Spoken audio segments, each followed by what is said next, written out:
Welcome to the panel on justice for gender and identity-based harms. Today's conversation brings together indigenous feminist research, community-based responses to gender-based violence, youth-led explorations of restorative justice, and queer legal scholarship. This panel spans practitioners, researchers, and community leaders reimagining justice beyond the courtroom. Our panelists come from diverse contexts and share a common commitment to challenging harm, amplifying marginalized voices, and imagining more just futures. I'd like to invite the moderator for the session, Madhu Bhushan, to the panel. Madhu Bhushan is an independent feminist activist, researcher, and occasional filmmaker with over 4 decades in movements for social justice, peace, and human dignity. Formerly with the CEDS Collective and Vimochana in Bangalore, she worked on crisis intervention, community outreach, and advocacy with rural and Adivasi communities such as the Haki, Pikis, and Iruligayas. Now part of the Gamana Mahila Samuha Collective, she continues to engage with networks advancing the rights of sex workers, trans communities, and Adivasis. I'd like to invite our first panelist to the panel. Our first panelist is Akriti Karishma Lakra, independent researcher from Jharkhand. She is a decolonial feminist researcher from Jharkhand. She works on governance, gender justice, and indigenous rights. With over 5 years of research and advocacy experience, she has worked with organizations like Women Gaining Ground, CSNR, Kriya, and Bagaicha. So, thank you. Her work has been featured in national media and indigenous documentaries, and she creates feminist, culturally rooted narratives that amplify indigenous and women's voices. Our second panelist is Shabina Mumtaz from Vanangana. Shabina Mumtaz, senior coordinator at Vanangana, broke away from the community norms to pursue social work. A survivor of domestic violence, she first approached Vanangana for support and later joined as a caseworker. For 20 years, while raising her son alone, she has supported women facing violence and helped girls build confidence and identity. Today, she also trains institutions as a resource person and works to strengthen women's leadership within organizations. Our third panelist is Suhani Durpar. Suhani is a psychology major and sociology minor at Ashoka University. She's passionate about understanding human behavior and social systems. Outside academics, she loves dancing, running, and sports. Drawn to social work, she hopes to create meaningful, community-centered change. Our fourth panelist is Shivani Mamgain. She is a PhD scholar at Nalsa University of Law. Their research examines the relationships and intimacies of queer people in India, assigned female at birth, offering a queer critique of family law. A former assistant professor at NLU Odisha, they also founded INCLAW, an initiative to make legal education and practice more inclusive and accessible. Over to you, ma'am.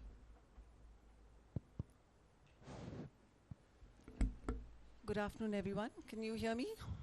Still? Okay. Yeah, thank you to Enfold Christ University and thank you to Enfold Christ University and all the partner organizations for, I think, organizing this very, very much needed conversation, I think, on restorative justice, which is so important in these times, you know, because we are getting into a world that is getting more and more punitive, retributive, more violence. So do we need to really add more violence, you know, into the world with the kind of justice that we are seeking is a question, you know, that haunts all of us. But that's not an easy question either, you know, as we will see in the panel. And I was very excited when I saw the panelists. I said, oh, this gives me a chance to really sit down and listen to all the speakers, which I'm sure will bring very, very good, you know, points, reflections for us to really engage, challenge us also on many of the concepts and categories that we are talking about. Yeah, so I just wanted to start off with maybe putting a few points for discussion forward to, in a way, to frame the discussion that we will be having, depending on, I went through what each one of you is speaking, which is very, very interesting. So I just thought from our own experience in the women's movement, in terms of how we have engaged with restorative, justice, I thought I'd just frame a few issues, that which could provide some kind of a framework for the discussions. Just to start off with, as we were speaking with Swagata in the over lunch and in the morning also, in the morning session also, we said that restorative justice.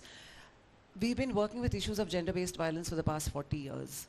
Now, restorative justice was never a thing. It was just something that we did. It was not a noun.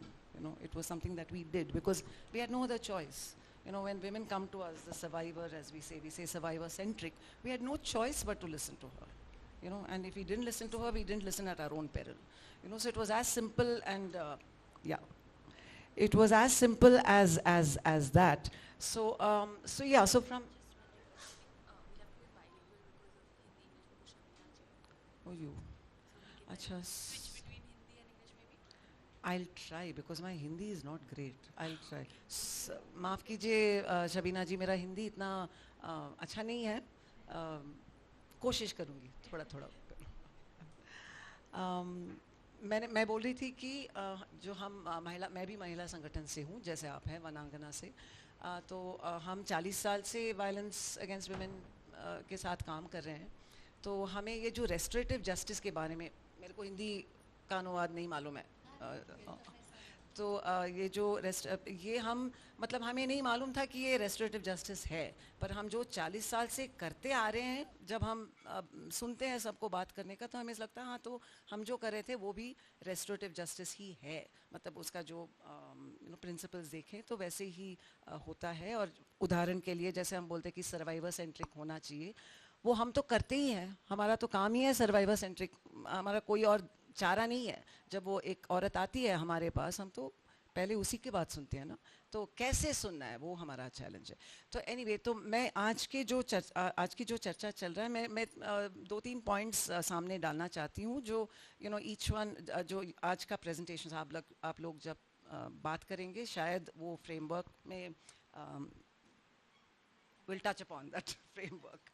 So one of the first issues, of course, is that from a feminist perspective, when you talk about it, I just want to look at it in terms of a vision and in terms of reality and in terms of the source of where these practices of, restorative justice come from. So if you look in terms of vision, I think there's absolutely, as I said, I think it is something that is absolutely required in today's context. And in fact, in today's context, I would say that talking of restorative justice itself is a form of resistance, to the kind of mainstream violent society that we are becoming. So talking of restorative justice, while it's healing, but actually I think it's almost become like an act of resistance, especially when you see how, justice itself is becoming so carceral, so punitive.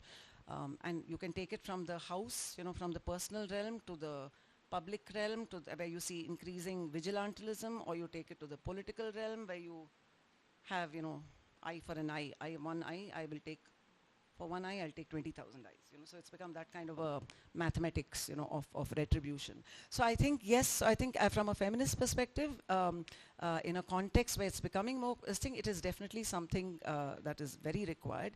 But, and also when we see, for example, in the women's movement, we've also seen how, the demand for, death penalty, is so, like if you're a women's activist, then you must ask for a death penalty, especially when there's a rape.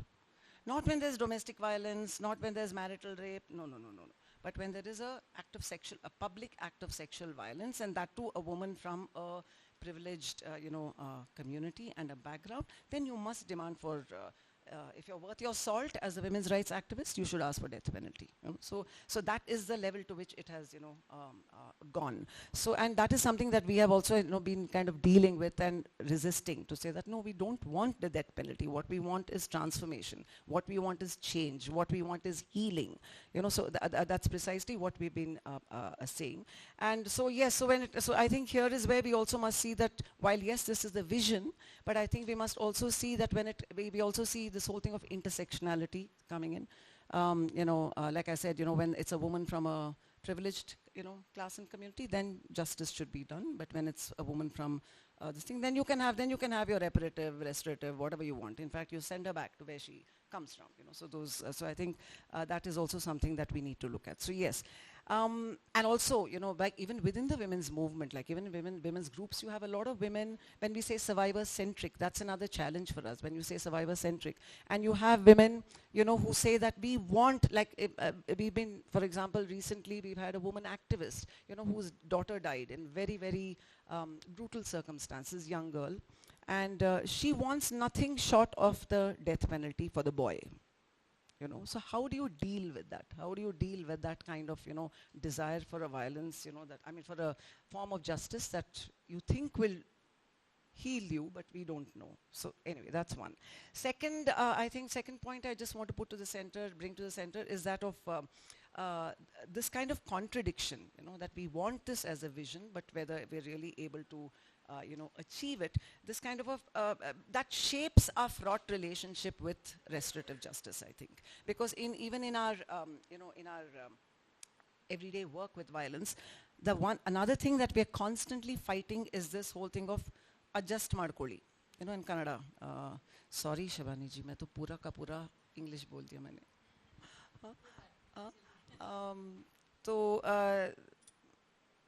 मैं ये बोल रही थी कि जो हम ये demand कर रहे हैं ना, ये मुझे लगता है कि आज के समय में ये बहुत ही ज़रूरी है, क्योंकि हमारा जो माहौल है इतना मतलब वायलेंट होता जा रहा है कि हम भी वो वायलेंस को बढ़ाए, मतलब हमारे जो जस्टिस हम पूछ रहे हैं, मांग रहे हैं, उसका मांग कर रहे हैं, हम डेथ पेनल्टी मांगेंगे तो वो वायलेंस कम होगा कि ज़्यादा होगा, ये हमारे सामने एक क्वेश्चन है. और दूसरा पॉइंट मैं जो बोल रही कि but we do, it is a very contradictory relationship that we have, like I said, because everyone wants, we say, okay, restorative justice can't be reduced to mediation, okay? But the fact is that there are principles of mediation and conflict resolution that are, part of it, that are inherent to it. And everybody wants to be a counselor. Like you go to a police station, a woman goes with being beaten up, the police wants to counsel her, he's a counselor. Okay, and then you go to the, family court, of course they are, they're anyway legitimized counselors, but they have their own, frameworks of counseling. So everybody wants to counsel and tell women, थोड़ा adjust करके जाओ ना, इतना क्यों बात का भतंगड़ बना रही हो, क्यों?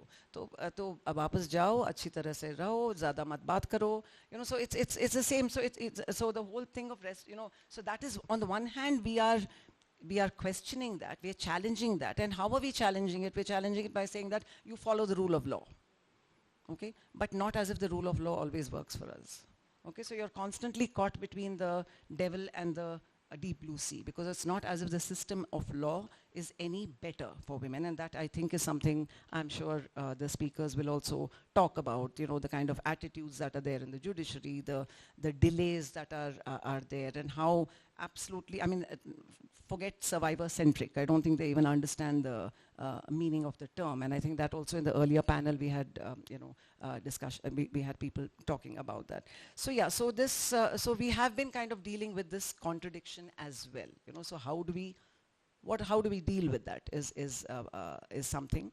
So finally, yes, so we do kind of have come around to the thing that we do need a restorative practice. We do need a restorative practice, which is centering the survivor, but it also needs to recognize the kind of structural inequities around her. Because if you don't do that, then you will be doing what the policeman is doing inside the police stations, which is sending her back into that same situation of violence, which has not been disturbed one bit. So then finally, the one last observation I want to make is that, where do we go to then for the sources? If we are saying we don't want this normal counseling, kind of thing, where do we go, to source, these principles of restorative justice? Again, that's a bit of an irony, because today we are talking so much about restorative justice, and it's unfortunate because, it's not as if, we've not been practicing it in our everyday work, and communities have not been doing it. It's not as if it's not been done, and I'm very happy to see that, Akriti will be speaking about it, and I think who else was?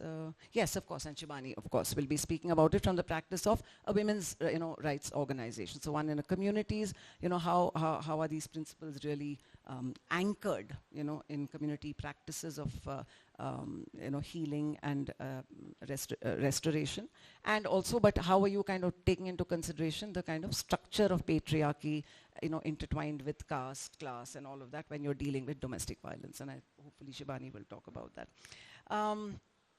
So I think, yes, so I think I would now like to just leave it open to the panelists to come in. And we start with Akriti, who will be speaking about Dancing the Law. I love that title.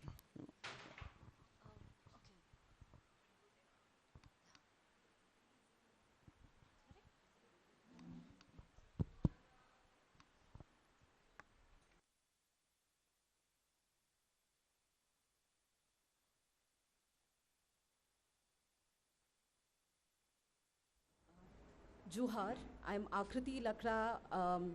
For the purpose of this conference, I had to call myself something, so I called myself an independent researcher, but I go by Kuduk Jangli Adivasi.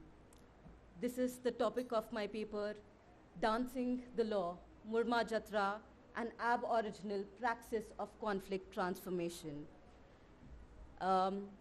It would be minimizing to say that I am a restorative justice practitioner. No, I was born in, this term is new for me, but my community has been practicing transformative justice for 495 years, marking this year. This is our greeting, Johar. So, even yesterday I said Johar and people heard I'm feeling hot or something like that. So Johar is an Adivasi greeting. We greet people, we say thank you, we even say goodbye. So Johar means because I am because of my Jal, Jungle and Zameen, my ancestors and spirit, I live with all of them. And by greeting you with Johar, I recognize and see them in you. So by stating Johar, by greeting with Johar, the positionality of object and subject that vanishes, now we are all subjects. So as a part of this lecture, I am, sorry, not a lecture, as a part of this discussion, I'm seeing all my ancestors in you. And I would hope that you would understand where all of these things are coming. I would like to start with the limitation of this paper. So my only limitation was that all the literature that has been written was not written by any of my people. All of the literature has been written by Dikhu writers. Dikhu might be a very new word for you. In our language, in our world, we called Dikhus people who have given Adivasi immense pain. I am not calling any one of you a Dikhu, but I'm stating that anything that has been written on Murma Jatra and our people has been written from a Dikhu lens. So in the paper, yes, I've written a paper, but I would not go with my paper presentation. I would go with the literature my ancestors have given me. So you might see a couple of drawings in my neck, a couple of drawings in my hands, couple of drawings in my forehead. This is my literature, this is my history. So my paper has been written in this format. It would be really nice if you go ahead and read the paper, but I would start from here. So Murma Jatra is actually a congregation of two communities, the Uraos and the Mundas. I am not sure if a lot of you have heard about these communities. So Urao, I am an Urao. I'm a Kuduk, but the Mundas have given me a name called Urao because we were very good at agriculture, digging the land.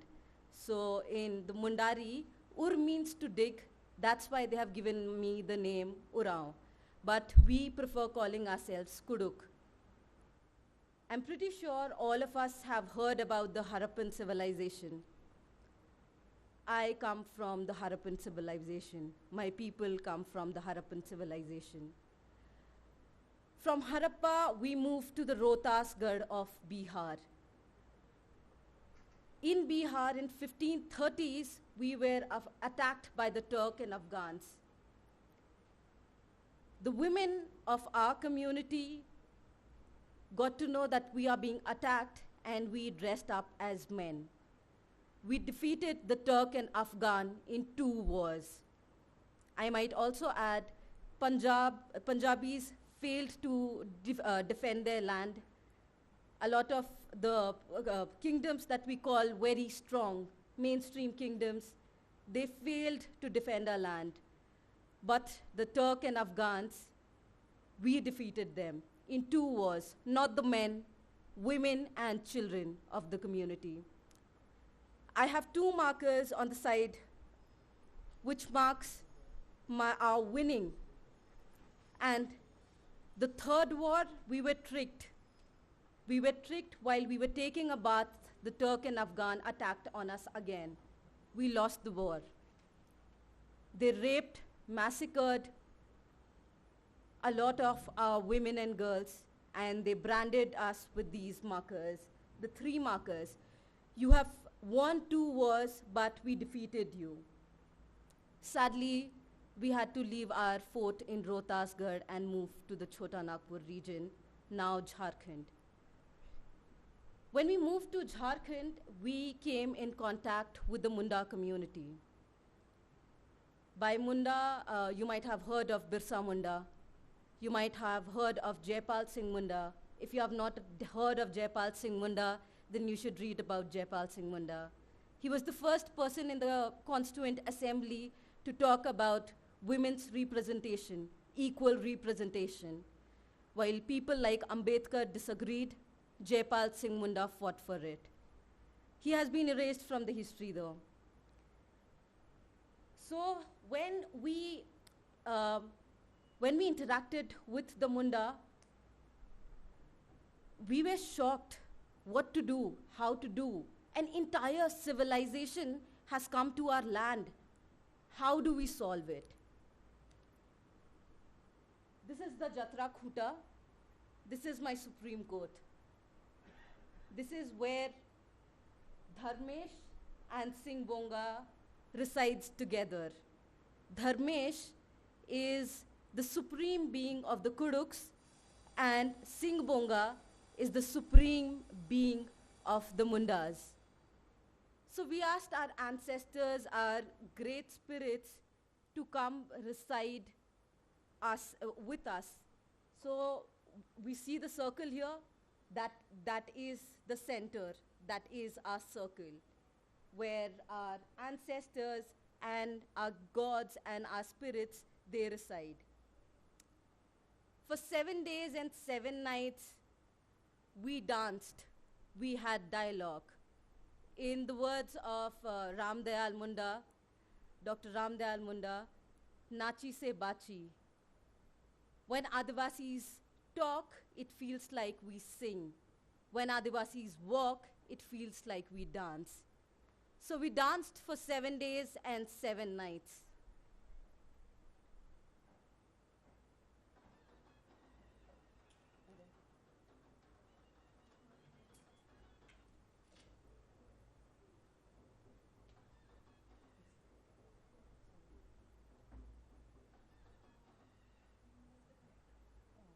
Sorry.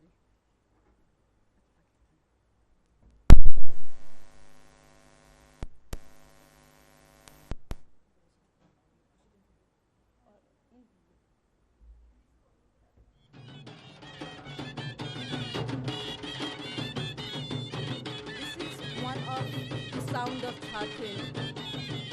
This played for 7 days and 7 nights.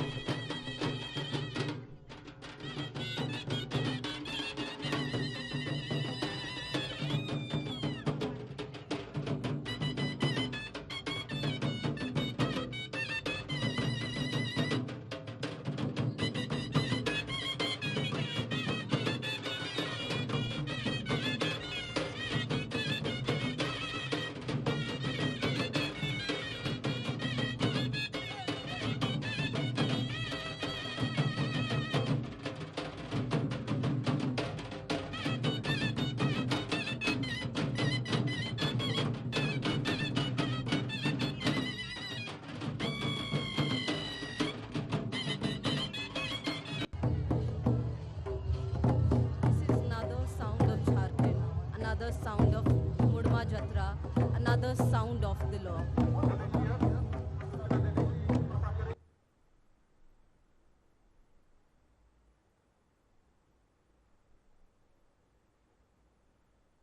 So, as per Ram Dayal Munda ji, our religion has been called different names by different people, but no one has asked us what we call ourselves, what we call our religion. We called our religion Adi Dharm. As Adivasis, our religion is Adi Dharm. So in Adi Dharm, it is a book by Ram Dayal Munda, and he has beautifully explained how the circle is and what the circle is. But the problem with Ram Dayal Munda's work was that it did not show intersectionality. So this is an analysis by Dr. Sonal Jharia Mins, Kuduk woman. She is the UNESCO chairperson and the first Adivasi to hold that space. So in her diagram, you can see how the Great Spirit is in the middle. Nature is there. Time and season is there. Our rituals are there. Economic cycle is there. And cultural cycle and art expression is there. All of this are interlinked. So after the 7 days and 7 nights, there was a instrument called mandar, very close to the heart of the Kuduks, because we travel with a mandar everywhere I go. Unfortunately, it is a big instrument and I was not permitted to bring it along with me. So I'm not able to make you feel how it sounded. So what happened in that Mudma Jatra? So after dancing for 7 days and 7 nights, the Kuduk played the mandar, and mandar is like the heartbeat. If you want to understand how mandar sounds like, just place your hand in your heart. Just place your hand in your heart. This but louder. Mandar feels like the floor, the earth is beating. The earth has a heartbeat. If you hold hand and dance, you would feel that the other person's hand is also beating. Their hearts are beating so fast that you could see it in their face, in their bodies. So Jatra means the soul. Mudma Jatra. It is the soul, purification of soul. Today we are seeing a lot of migrant issues. People traveling and traveling, coming from I don't know what sort of pain, what they have went through.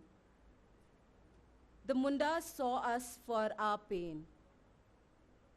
The pain that we brought with us, the pain that the Turk and Afghans that they have given us.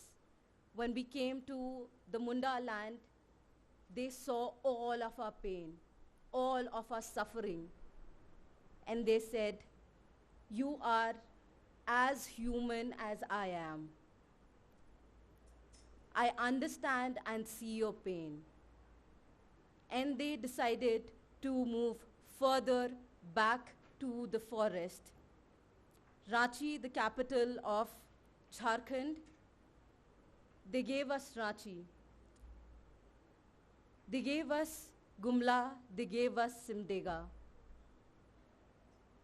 For 495 years, we have been living together. If the Mundas did not give us a space to live, a space to stay, our situation would be like what the Indian government has created for us scheduled tribes. Janjatis, they call us. I am not a Janjati, I'm not a scheduled tribe, and I am an Aboriginal, I'm an Adivasi.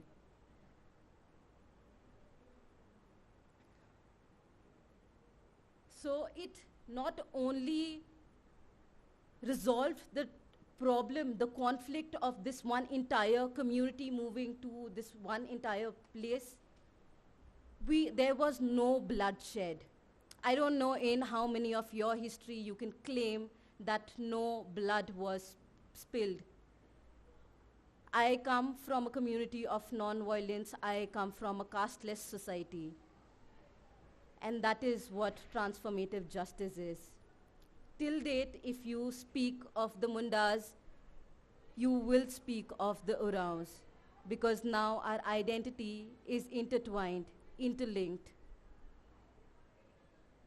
When I was speaking about the Kuruks journey from Rohtasgarh to Chota Nagpur, every 12 years to celebrate what the Kuruks went through, we do a hunt called Jani Shikar, women dressing up as men and going out for hunting. Initially, it was just celebrated by the Mundas and the Kuruks, but now the entire Chota Nagpur celebrates Jani Shikar. That is the story of transformation.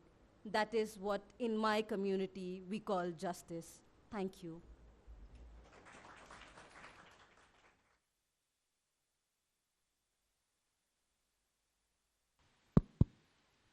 Will the other speakers also, will you all be using the PowerPoint?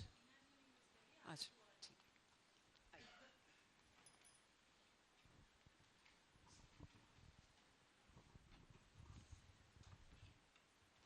Yeah, thank you so much. Oh, sorry.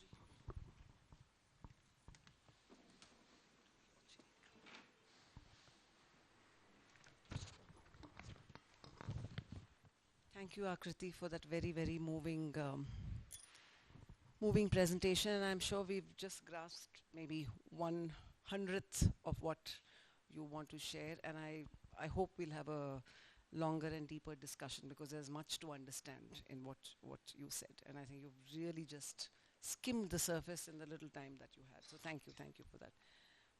तो अभी वो translate करना है जो उन्होंने बोला ना?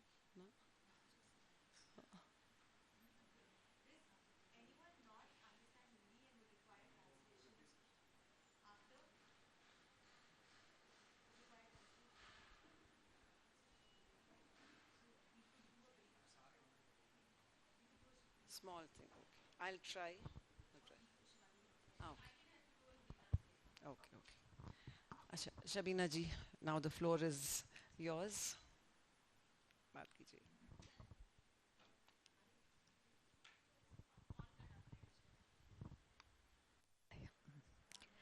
कि पहले तो मैं अपना परिचय बताऊंगी कि मैं केस वर्कर हूँ, और केस वर्कर के पहले मैं क्या थी मैं थोड़ा सा वो भी बताऊंगी कि सर्वाइवर के साथ एक केस वर्कर का अनुभव. मैं खुद एक सर्वाइवर रही हूँ काफ़ी साल हिंसा के सही है. और ये जो सब बातें हो रही थी कि समझाया जाता है, कंप्रोमाइज़ करो, लीगल प्रोसीजर में भी यही कहा जाता है, कोर्ट में भी यही कहा जाता है, उन सब से मैं गुजरी हूँ खुद. मेरे खुद के अनुभव हैं कि मैंने हर जगह पे मुझे यही कहा गया कि तुम ना समझो, तुम नहीं समझ रही हो, बहुत बड़ी लाइफ है, सहो और रहो. और ये हर जगह मैंने सुना है, कंप्रोमाइज़ जहाँ जहाँ पे भी हमारे पास जगह है वहाँ पर. खैर उन कंप्रोमाइज़ को ठुकराते हुए और मैंने खुद निर्णय लिया कि मैं ऐसे हिंसा वाली जगह पे नहीं जाऊंगी और मैं अपने तरीके से अपनी लाइफ को जीऊँगी, और मैं एक केस वर्कर बनी. जिस जगह पे हम काम करते हैं वहाँ पे इंग्लिश तो बहुत दूर की बात है. वहाँ पे अभी भी लड़कियों को पढ़ाया नहीं जाता. बुंदेलखंड, उत्तर प्रदेश का एक बुंदेलखंड का क्षेत्र है जो बहुत ही पिछड़ा इलाका है. पहाड़ है, जंगल है. आज भी वहाँ जातिवाद को लेकर लड़ाई होती है. पितृसत्ता आज भी हावी है. आज भी उच्च वर्ग के लोग दलित जाति किसी के पानी नहीं पीते हैं, उनका कच्चा पक्का खाना नहीं खाते हैं. उस जगह पे हम वनांगना काम करती है. और ख़ास तौर पे जो हमारा काम है वो महिलाओं को केंद्र में रख के है और महिलावादी नज़रिए से हमारा काम होता है. हम जिन महिलाओं के साथ काम करते हैं वो महिलाएं ऐसी भी महिलाएं हैं जो एकल महिलाएं हैं, जो शादी के रिश्तों में नहीं हैं, उनके साथ काम है. जो शादी के रिश्तों में हैं और अभी भी सरवाइव कर रही हैं, अपनी लड़ाई लड़ रही हैं और रहना भी चाहती हैं, उनके साथ हमारा काम है। जिनके साथ सेक्सुअल अब्यूज़ होता है, उन लड़कियों, उन महिलाओं के साथ हमारा काम है। जो हरिसमेंट है, जो घर के अंदर होते हैं, ख़ास तौर पे जब पिता कर रहा है और भाई कर रहा है, उस समय एज अ केस वर्कर हमको बहुत दुविधा में होते हैं कि करें तो क्या करें, क्योंकि लड़की के पास जगह भी नहीं है, उसी जगह पे है, और लड़की भी नहीं चाहती है कि वो क्या करें। तो बहुत कुछ सोच समझ के केस वर्कर को बात करना होती है। हम उन महिलाओं के साथ भी काम करते हैं जो मारी गई हैं या बहुत ज़्यादा हिंसा हुई है तो खुद भी ख़त्म हो गई हैं, अपने आप को सुसाइड कर लिया है, उनके साथ वनांगना काम करती है।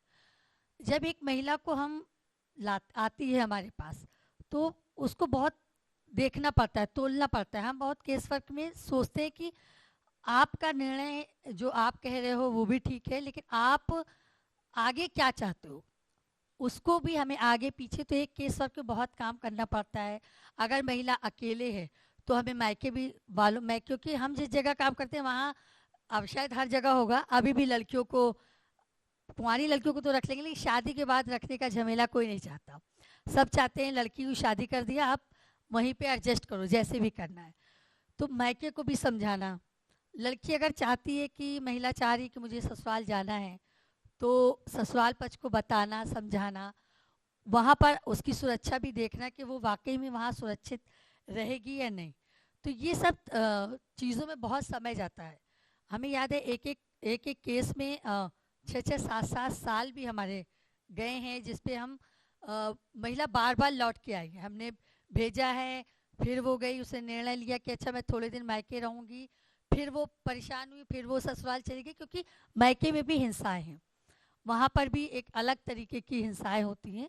तो ये हमें बहुत तोलना पड़ता है कि अगर एक महिला की हम बात कर रहे हैं और वो वहाँ जा रही है, तो क्या सच में उसको वो जो चाहती है वो मिल रहा है, चाहे वो मायका हो या ससुराल। तो हम लोगों ने जो तरीके अपनाए हैं, ख़ास तौर पे मुझे कहा गया था कि आपको किस तरीके से आप कंप्रोमाइज़ करते हैं और कैसे केसेस हमारे पास आते हैं। तो जो हम कंप्रोमाइज़ करते हैं, अगर एक यंग लड़की है और अभी शादी हुआ है और हमको कोर्ट की सच्चाइयाँ भी पता है, हमको पता है कि अगर एक महिला या एक लड़की जिसकी अभी 1 साल शादी हुआ है और उस शादी में बहुत दिक्कतें हैं, वो शादी से बाहर निकलना चाहती है, कोर्ट में केस भी हो जाता है, 498 का केस भी हो जाता है। हम सब जानते हैं 498 में कोई राहत नहीं मिलती है, क्योंकि उसका एक अलग प्रोसीजर है। 125 पे 6-6, 7-7 साल लड़की कोर्ट में जाती है और मेंटेनेंस के नाम पर 2000, 4000, 5000 पाती है। उसकी पूरी लाइफ कोर्ट के चक्कर काटने में कट जाता है। इस पर हम लोग बातचीत करते हैं कि तुम चाहती क्या हो, क्या आपको लगता है कि कोर्ट में आप 6-7 साल जाना चाहोगी, या फिर कोई और तरीके हैं जिससे आप निर्णय लोगे। तो बहुत सारी लड़कियों ने, महिलाओं ने निर्णय लिया है कि वो इतनी लंबी प्रक्रिया में नहीं जाना चाहती, और वो ये चाहती कि मुझे, क्योंकि मैं भी यंग हूँ, मैं अपना दूसरा लाइफ पार्टनर चुन सकती हूँ, या मैं किसी जॉब में जाऊँगी, मैं अभी थोड़े दिन शादी नहीं करना चाहती, मुझको मेरा दहेज मिला है, जो मेरा घर में खर्चा हुआ है, मुझको वो दिला दिया जाए, और मैं मानूंगी कि मेरे साथ न्याय है। तो हम लोग इस तरीके से भी कंप्रोमाइज़ करते हैं कि अगर महिला ये चाहती है कि उसको पैसा दिला दें, उसका जो दहेज है वो वापस करा दें, तो वो उसको न्यायिक मानती है, तो हम उस तरीके से कंप्रोमाइज़ भी करते हैं। मैं एक केस का उदाहरण दूंगी। एक केस में पति जो था वो मास्टर था, और महिला बहुत ही मतलब बिल्कुल पढ़ी लिखी नहीं थी, और जब वो आई थी वनांगना में, तो वो अपनी शायद एक बेटी को लेके आई थी, वो 2 साल या 3 साल की थी, और वो लड़की 18 साल की हो गई थी, और उसको मेंटेनेंस के नाम पर उसको शायद 600 या 700 रुपये बंधे थे। तो एक 600-700 उस लड़की को और 600-700 उस माँ को, बच्चे को, और 18 साल की उम्र, मतलब केस करने के बाद वो महिला 40 या 42 साल की उस वक्त हो गई थी, जिस वक्त उसकी लड़की 18 साल की थी। थोड़ी गरीब तबके से थी, तो गरीबी और कमज़ोरियाँ भी शरीर को बहुत ज़्यादा निढाल कर देती है, तो वो ओवर एज भी दिखने लगी थी। जिसका पति टीचर है, 80,000 रुपये उसका सैलरी था, और उसका प्रूफ वो कोई नहीं कर पा रही थी। कोर्ट कहता है प्रूफ के बिना हम कुछ भी नहीं देते। तो जो उन्होंने लगा 600-700 उसकी गेटअप को देख के कि वो तो एक साधारण सी महिला है, एक साड़ी चाहिए और घर में खेती किसानी है, तो 600-700 बंधा था। ऐसे केसों पे हमने कोर्ट के बाहर महिला से बात किया। महिला कहती हम कब तक ये करेंगे, मेरी लड़की की शादी है, मेरे घर वाले मुझे रखते नहीं, मैं झोपड़ी पे अलग रहती हूँ, घर वाले बिल्कुल नहीं तैयार है कि हम तुम्हारा खर्चा उठाएंगे, तुम्हारे बच्चों को, गरीब भी थे। कोर्ट के बाहर हमने उनसे बातचीत किया और उनको कहा कि ये हम थोड़ा सा संस्था लीगल प्रक्रिया पे थोड़ा दबाव बना के कि हम हाई कोर्ट चले जाएंगे और हम सारे कागज़ आपके निकाल के दे देंगे, तो आपको आधी सैलरी देना पड़ेगी, तो चलिए कोई बीच का रास्ता निकालते हैं। तो उन्होंने 4 लाख रुपए उस महिला को कंप्रोमाइज़ में दिए और बेटी के खर्चे के लिए 1 लाख रुपया दिया कि बेटी की शादी के में 1 लाख रुपए और 4 लाख रुपए मेंटेनेंस के तौर पे। तो इस तरीके के केसों में वनांगना कंप्रोमाइज़ ऐसे केसों में हम करवाते हैं जिसपे एक लंबी प्रक्रिया हो गई है। हमको पता है कि कानूनी ढांचा इतना सख्त है, इतना दस्तावेजीकरण पे है, वो हर चीज़ आपके मौखिक बयानों पे नहीं होता है।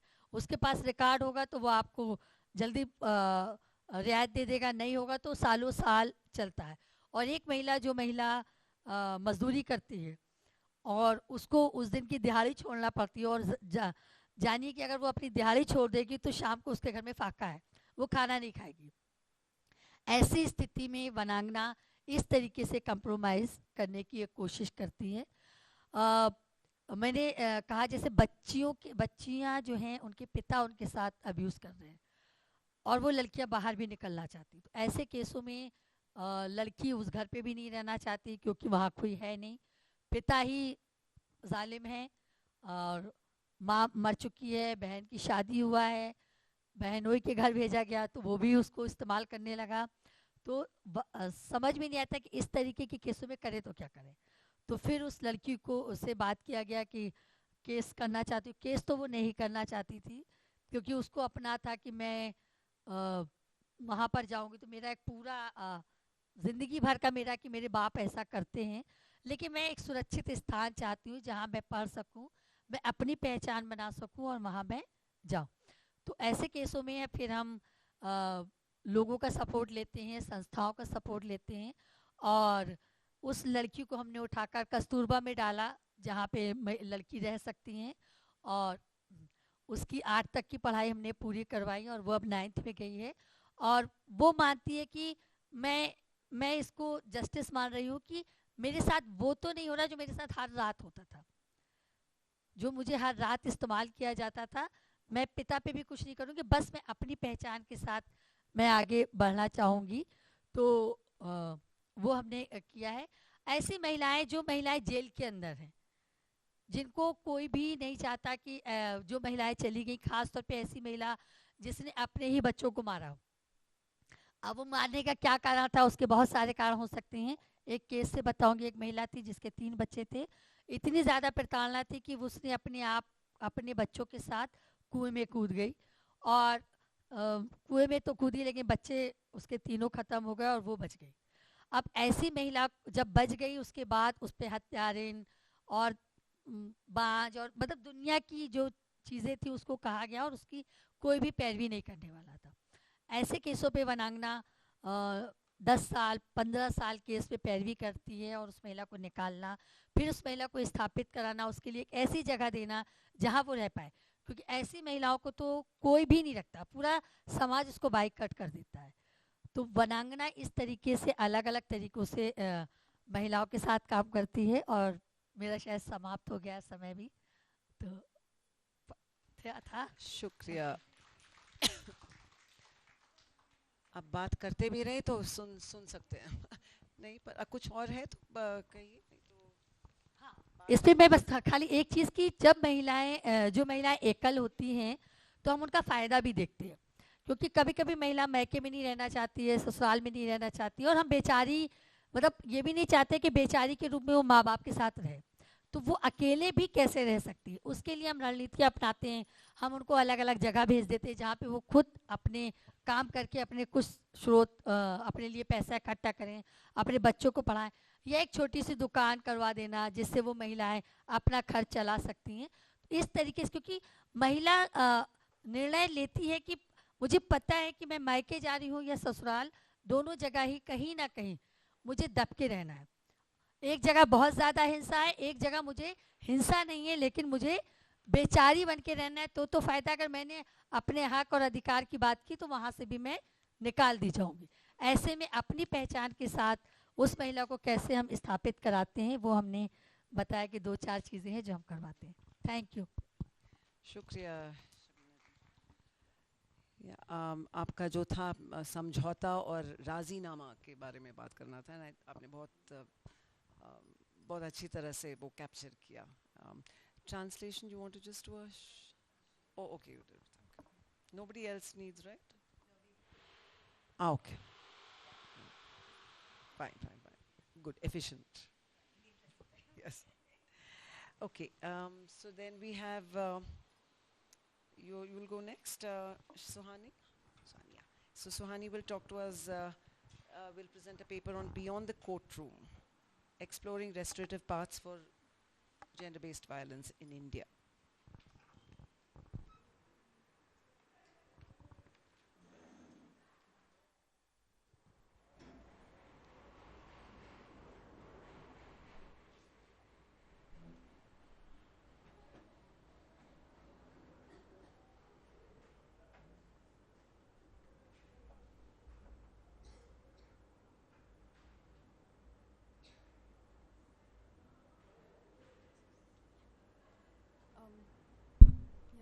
Am I audible?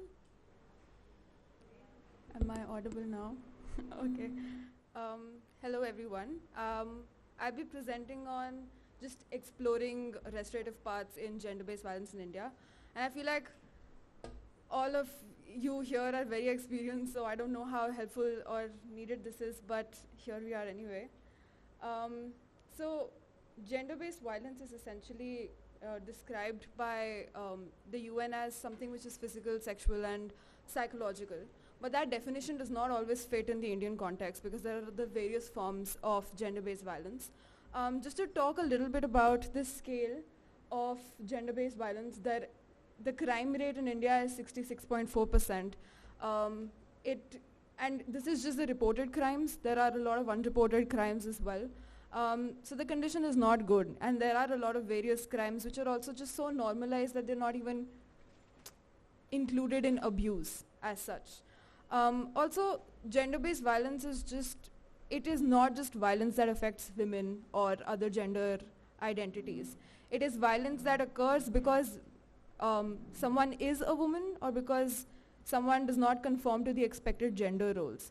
So it is violence which is rooted in power imbalances and social expectations about gender, and it is a systemic violence which happens. Now coming to the forms of gender-based violence, the UN describes 3 very cliche definitions as mentioned in the last panel. We have physical violence, sexual violence, and psychological abuse. Just something very interesting that I read while researching for this paper was a study where approximately 4,500 women participated in this domestic violence module, and out of which approximately 1,000 women thought that it was okay for a husband to beat them up when she did not take permission before leaving the house. And approximately 1,100, so 20.5% of the sample said that it was okay for the husband to beat her up if she did not take care of children. So here I just want to mention how normalized physical abuse is. Sexual violence is also various forms has been normalized, and psychological abuse is sometimes not even included in the definitions.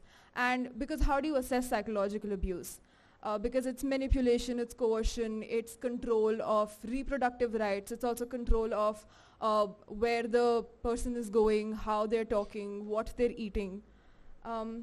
Now, specifically talking about certain forms of violences which are prevalent in the Indian context, There's economic violence, which involves depriving women of financial means. And there are 4 categories, like 4 definitions of economic violence, 4 ways it happens. There is denial of opinion in household matters, there is economic sabotage, there is financial neglect, and there is economic exploitation. But there's also something which is very prevalent in India, and that's dowry, which is economic violence. And it's so sad because dowry deaths is kind of synonymous to like bride burning now, because the cases are exceptionally high.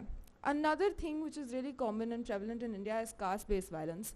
And the caste-based violence is also different for upper caste and lower caste women. So upper caste women are not allowed to step outside of the house, which is kind of controlling their autonomy, which is also a form of abuse. But lower caste women, because of their economic depravity, they need to go outside and work. And that makes them, puts them in a vulnerable position where they get even more exploited because they're outside, they're right there. This is what they deserve. And of course, the systemic discrimination of upper caste and lower caste violence happens. So there is abuse in both. It's just of different type. Now, I will be talking about certain contributing factors. Now, there are cultural factors which I mentioned, and these are not just abstract concepts. The way abuse has been normalized is also, for instance, arranged marriages. The system itself is not problematic, but the way it is being practiced is problematic. The woman does not know much about the partner and has these social expectations where, they are expected to get used to the family and expected to obey the needs of the family and move the house as patriarchality. So all of these practices are problematic. The concept might not be as problematic. And there's also the economic factors. So interestingly, when I was writing this paper, I had this assumption that if a woman is earning and if a woman is going outside of the house, the abuse will be less. That's not true. The more the woman earns, the more she has to deal with abuse. Because there's this phenomenon in sociology called masculine backlash, which essentially means that when social changes benefit women, they're met with increased violence by men because they try to restore the traditional power dynamic. So if a woman is earning more than the husband, if the wife is earning more than the husband, then the husband's masculinity is in question, which is also a construct of patriarchy and society. But I was very taken aback when I read this. And there's also institutional factors, that sort of education that we're getting, the sort of normalization that happens when there is normal bullying also, and the teacher just ignores that sometimes. So there are also institutional factors which reify these types of violence. Now there are legal frameworks. I'm not a lawyer, so please excuse me. On paper, India's legal response to gender-based violence has been comprehensive. The 2013 amendments, they expanded the definition of rape. They also included voyeurism and stalking. The BNS has finally recognized transgender as individuals. And of course, there's the POSH Act, which Meghna talked a lot about, which is pretty comprehensive. However, the adversarial system operates on the specific theory of justice, which believes that crime is primarily a violation of the state, and the appropriate response for that would be punishment. So adversarial system is extremely punitive in nature and does not really necessarily care about what the survivor victim wants. And it is essentially a crime against the state, so the survivor victim is also just an object and a subject to study.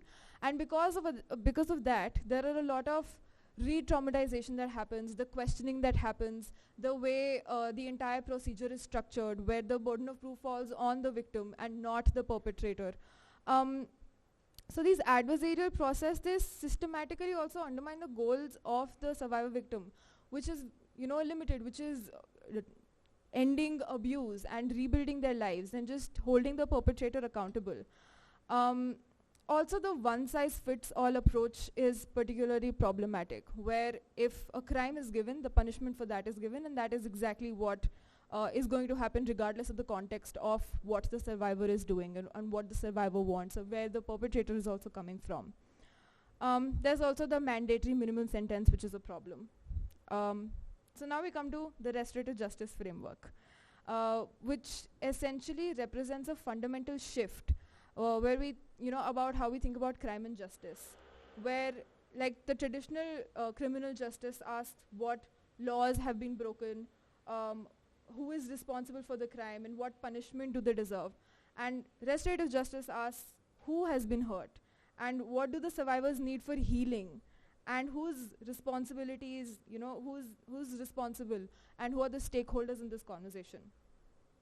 So the way RJ works, the primary goal is, of course, it's survivor-centric, whatever the survivor wants and their needs, and accountability from the offender. And then there are the core processes which, it's completely voluntary, it's completely consensual.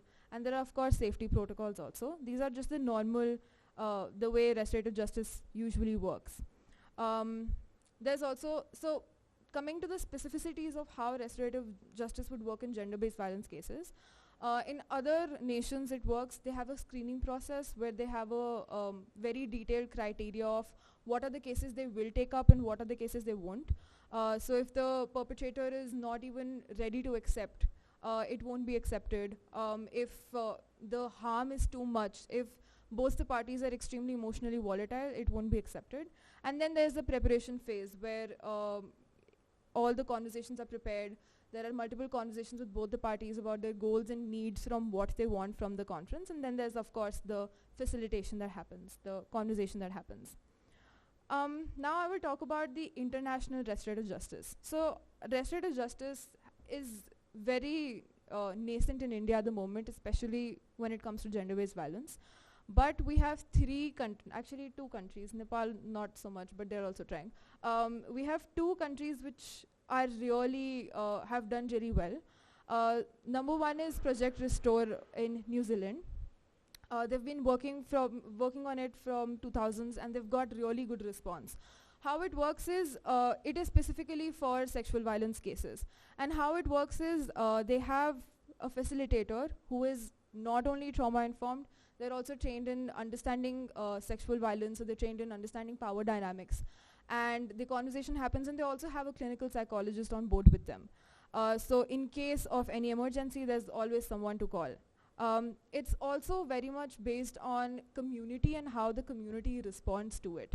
So their project is really, this project is really doing good. And there are a lot of positive outcomes. They also have a lot of preparation, and every case takes its own time, so it's a very long process. The next is the Australian Capital Territory, where they have a co-convener system, which is exactly what is followed here as well at Enfold. But what is interesting here is that this is supplemented with the adversarial system. So it's not a separate thing of its own. It is implemented with the country's adversarial system, and it is provided as an option. And this is for domestic, familial abuse, and sexual abuse as well. And another interesting thing about it is the cultural adaptation. So they have a specific person who's responsible for making the entire process extremely inclusive. And all of the indigenous practices are also kind of converted into or taken into the RJ process. It's not as boxed as it is in New Zealand. Then we have Nepal and India context. So Nepal and India have very similar adversarial system where they have corruption problem, there are systemic delays, there are a lot of other issues in the adversarial system. It is very traumatizing for the victim survivor. But Nepal is also coming up with their own RJ practices because they as a community have had these indigenous practices for a very long time, which they trust more than the court. So they're also coming up with new practices which are more culturally attuned to them. Now, there are a few critical considerations. I am not denying that RJ is really great, but there are a lot of issues which we might have to tackle eventually, which we should tackle eventually. So first of all is the power imbalance. Of course, there is inherent power imbalance in any gender-based violence crime. And while the conversation is happening, it might come up in ways. So the facilitators need to be trained in such a way that they understand when these power imbalances are happening and when is it that they need to practice something called balance impartiality, which is something that Project Restore talk about. And it is also something that Arlene ma'am mentioned in the previous panel. Like, to what extent do the facilitators need to be neutral? From whatever I've read, it's not about neutrality, which is important. It's about understanding that there has been a crime and there has been harm done, but separating the deed from the doer, but also maintaining that sort of inherent understanding that there has been a victim and there is also a perpetrator, is something which is essential to the facilitators. Then there is also the problem of manipulation. If these services are offered, not services, if this is offered, it can also be misused by the perpetrators in terms of manipulating. So they can apologize in the minute, and then they can just go back to where they started. And for that, they need to have a lot of checkbacks, and we need to keep in check whether or not their apology is falling through. Which is why facilitator training is extremely important, and they should have specific skills, not just trauma-informed approach, but also just understanding of various identities, various positionalities, their own privilege, where they're coming from, and of course, understanding the inherent power dynamics in the relationship. There is also the re-traumatization risk, which can emerge if, for example, the offender and the perpetrator is coming in contact. There are chances of re-traumatization, but the solution for this are various types of facilitations that do happen. So there is shuttle mediation, which is when facilitators are going back and forth between the two parties. Then there is, of course, letter writing. So there need not be a need for the offender and the victim survivor to come in contact with each other. And the community response is extremely important, especially in India, where there is, as mentioned in the panel today as well, where there is just this community over self, where everything is just shoved under the carpet and is being like, prioritize the family before your healing, which is what happens in informal police mediations as well. Now, police mediations are not bad, just informal part is bad, because the fact that they would rather make the woman sacrifice or make the person sacrifice than heal is what we need to stop. So I'm out of time, but yes, thank you so much.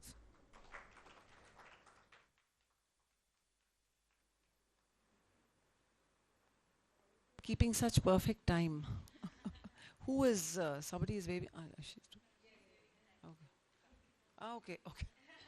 No wonder, I was wondering who was that secret timekeeper. Okay, yeah, thank you so much, Suhani Shivani. Okay, Suhani, for that very detailed, I think, how RJ, restorative justice, would actually work if it's used within the court system. Yeah, so thank you so much. I think, again, there's a lot more that we can really talk about, but I think that once we finish all the presentations, then we can open it out for discussions, yeah? Okay, yeah, so now we have Shivani, who will be speaking on exploring restorative dialogues as tools for the legal functionaries to address violence against queer people. Okay. Hi everyone, I'm Shivani. My pronouns are they and she. I identify as queer non-binary person, and I just want to acknowledge that I come from a lot of caste and class privilege, so whatever my insights are influenced by my privilege as well. I thought about this paper while doing my bigger PhD work, which is exploring various intimacies and relationships of queer people who are assigned female at birth. In this paper, what I'm trying to do is, first of all, I'm trying to place why positive law is not able to address this violence, and then this paper is basically a starting point of maybe we can explore restorative dialogues to address this kind of violence. So I've used the term queer people who are assigned female at birth. What my idea is to include all people who might be trans men, trans masculine people, non-binary people, even cis queer women, there's a lot of diversity, and some people do not agree to the use of this term, and I acknowledge that, and I'm trying to explore better terms which can respect people. So if you have any inputs, I would love that. However, I've used this in ways to talk to the positive law and to the society at large, and also to acknowledge the experiences because of this assignment of gender at birth. Because one form of violence in itself is not recognizing this queer identity and still viewing people as the gender which was assigned to them at birth. So that was my reason for choosing this term for this paper, but I acknowledge the limitations of this term. And I'm using queer theory as a guiding lens, and what my idea is in future to create what I call, and a lot of people call, queer legal theory in Indian context. So there's the positive law, which means all the legislations and the institutions of law which exist. And I'm trying to look at this whole system from a queer theory lens, not just an LGBTQIA rights perspective. When I say that, I mean, for example, India has had some progress in terms of queer rights. We had the Nalsa judgment, which recognized that there are genders beyond the binary. We have the Trans Act, and all these developments have also been criticized, and the latest in terms of sexuality is the Navteej Singh Johar judgment, and in which basically there was a section 377 in IPC which criminalized a lot of forms of consensual sexual acts, and which was primarily targeted at gay men, and it was partially decriminalized, saying that people have a right to privacy, and what they do in their private spaces, no one can interfere with that. Even the state should not interfere with that, and that's why this should not be a crime. So that in itself brings this question of people, AFAB people, who are socialized as women. So they do not have private spaces in India. They might have restricted access to public spaces. They are confined to private spaces, which may be perceived as private and personal, but they're just actually domestic spaces where they do not have privacy. So that is one problem which comes, that when we're saying that people have right and it's based on only privacy for now, then and I don't have that privacy. So what is the protection that I am getting? So that is also why assigned family violence is so complex. Because so what I've taken as violence, I've taken the Domestic Violence Act of 2025 as a guiding tool to understand what violence is. And it also includes emotional violence in the definition. Technically, if we think about it, if a person is legally categorized as female and they're facing violence from their assigned family might be a family which a person is born into, and they might not want to call them their family. They might want to. Sometimes people are forced into marriages, even though like their orientation might not be heterosexual, right? And they face violence from these assigned families. So technically it's possible that my parents are inflicting violence on me. Technically it might fit into Domestic Violence Act, but practically it's very rare to see actually people getting any respite, or people even going to legal functionaries to access any kind of justice as we're questioning today. So one reason for this violence is the idea of honor, and because of this caste hierarchy and oppression, and who is a good woman and good girl, and how do we protect this honor, how do we protect our honor so that they're marriageable to a suitable man, and then they can get married and have kids and keep on perpetuating this hierarchy. So like I've already mentioned about the positive law, the positive law looks at family from a very restricted perspective. What is considered to be family? We had superior litigation where people were, asking for recognition of marriage of people of same gender, which was rejected, saying that the legislature will be the one who can act and we do not have the power for it. There are some high court judgments now which acknowledge relationship diversity. That means that they say, okay, there are a lot of, non-traditional families and we should accept it, and police should not harass people, and the courts should also provide protection. But when we read those judgments, even there we see that the idea of relationship diversity is also looked at from a very restricted perspective. So if I talk about whenever you talk to a random person about queer rights, mostly they'll think about gay men or at most transgender women.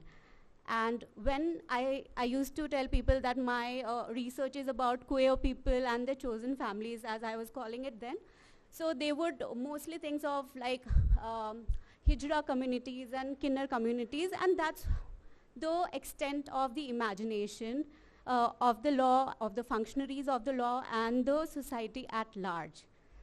So this is a concern that if it is not addressed, it will end up perpetuating all these ideas that queer theory questions. In Indian context, the colonial influence of law, the Brahmanical structures which are present in what we call the personal or family law, the religious personal law, and even the secular law, that is Special Marriage Act. So that is where this issue comes, and the idea of, for example, me facing violence from my family. People might not understand there can be so many complex kinds of violence that I face. One of the researchers, they call it the violence of silence. The silence which I have to maintain to ensure that I can maintain with maintain a relationship with of my family without any dire consequences. What does that mean? That I cannot live freely in my own house. I cannot live freely with the people I might actually care about, I might love. And that's why it's also very important to address this complexity. That it's not binary of me having a chosen family or a non-traditional family versus me having a traditional family. I can be an asexual, aromantic, polyamorous person having multiple platonic partners and still want to maintain a loving relationship with my aging mother who I want to support and who I empathize with, who has suffered so much because of this whole colonial and patriarchal and Brahmanical structure. So addressing this complexity becomes very important. And when we look at the philosophy of restorative justice, and we say who was harmed, what do they want, and who has the responsibility. We also have to address, if we're looking from this perspective, that maybe the assigned family also feel that they have been harmed. What if when I say I'm using it as an example, might be other people as well. What if I am living my life freely as a lesbian woman? I'm posting pictures on Instagram and on my WhatsApp stories, and all the people who are close in my mother's or father's social networks, they're looking at it, and people are they are facing uncomfortable situations. It's possible that they perceive me living my queer life as harm for them. So there is this another aspect to this complexity. Now, in my paper, I'm just looking at the idea of restorative dialogue, that is like dialogue which fits into the idea of restorative justice. And one of the aspects that we have in restorative justice is stakeholders and role of community. So if we think of exploring restorative dialogue to address this kind of violence, what I feel is that we should be really careful of who we think of as stakeholders and community and facilitator. Like I personally, if I want someone to facilitate me, I don't want them to be queer inclusive. I want them to be queer, right? And maybe not any queer person, but maybe a queer person who's asexual, because an alloromantic person will not, allosexual person will not understand what my asexual experience is. So viewing queerness as one thing is also then can get problematic. And then that's why this whole problem in itself is so complex. And that's what I'm trying to do in this paper, to just present the problem and understand the problem and acknowledge the complexity. There are a lot of risks that can come with if we adopt restorative dialogues. First is the continuing power imbalance. It is possible that these people still are dependent on their assigned family. Then what happens? Then safeguards. So in my study, which I've done till now, a lot of times people don't want to do anything with the law.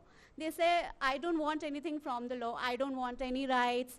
I don't want property from my parents. I just want to live in peace.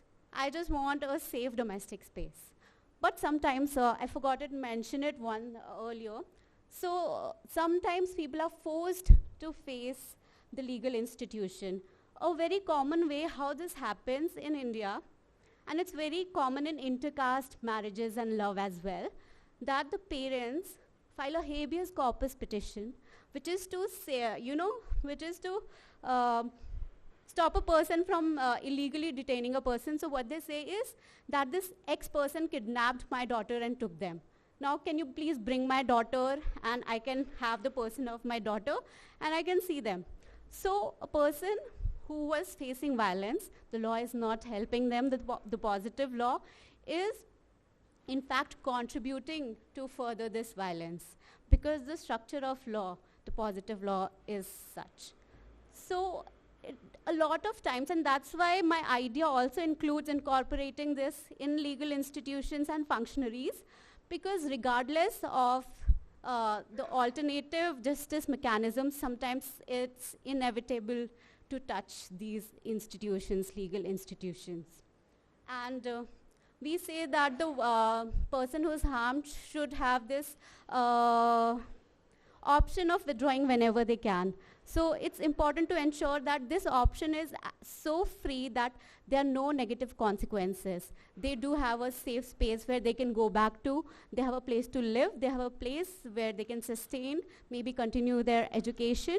So it's a very starting, like a starting point to explore this. And there are so many people who are very experienced in practicing restorative justice and facilitating it. And that's why I wanted to present it here to listen to your responses, and also any kind of questions you have, and also to share this reality with people who do practice, and be aware of the complexity of the queer experience as well. Thank you.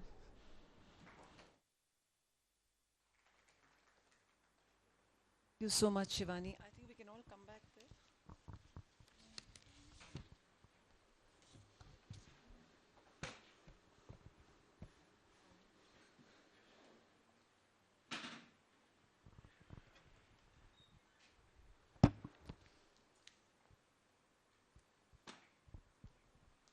Thank you, Shivani, for,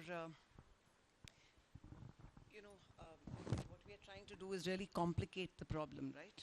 So I think each one has very successfully done that, and you have complicated it by, bringing it into the queer space, where, as you say, the the foundational violence is the denial of the identity itself, you know. So when you're building violence upon violence, and what does restoration, how deep does restoration go then, you know? So yeah, thank you to all of you for I think you have taken, each one of you has taken restorative justice into different spaces, you know, complicated it by taking it into different spaces.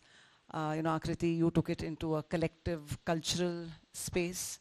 And Shabin, sorry, फिर से मैं English में ही बात कर रही हूँ.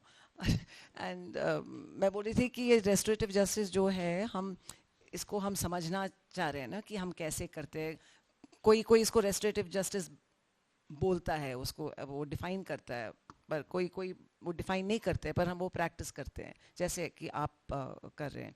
तो अभी जो आप चारों ने बात किया, सब एक मतलब क्या बोलते हैं, डिफरेंट दिशा की तरफ से आप आए, वही एक ही वो समझ जो है आप तीनों 4 दिशाओं से लाए वो समझ.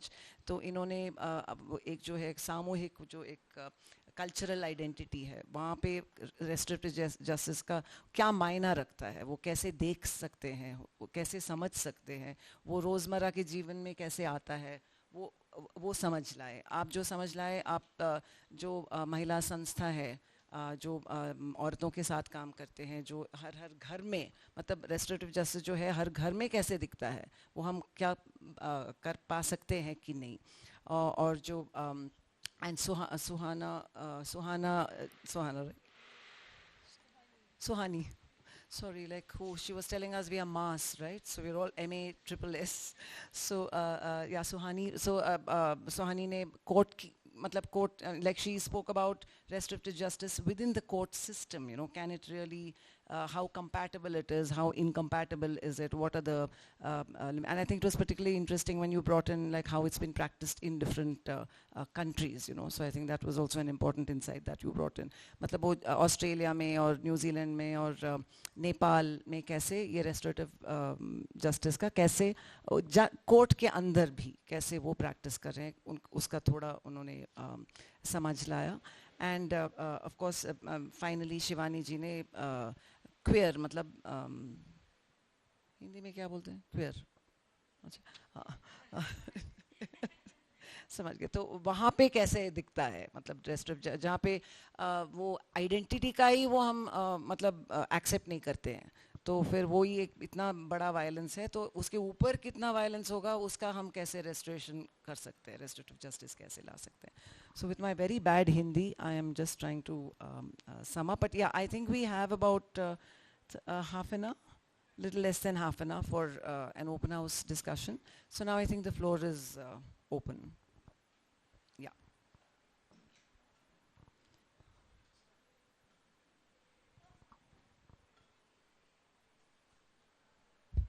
Hello, am I audible? So my question is directed towards you, Akriti. I just want to know a little more about the processes that your community has been following. So I don't think I know much about it, and I want a little more in depth of how it actually plays out. What exactly do you want to know? Well,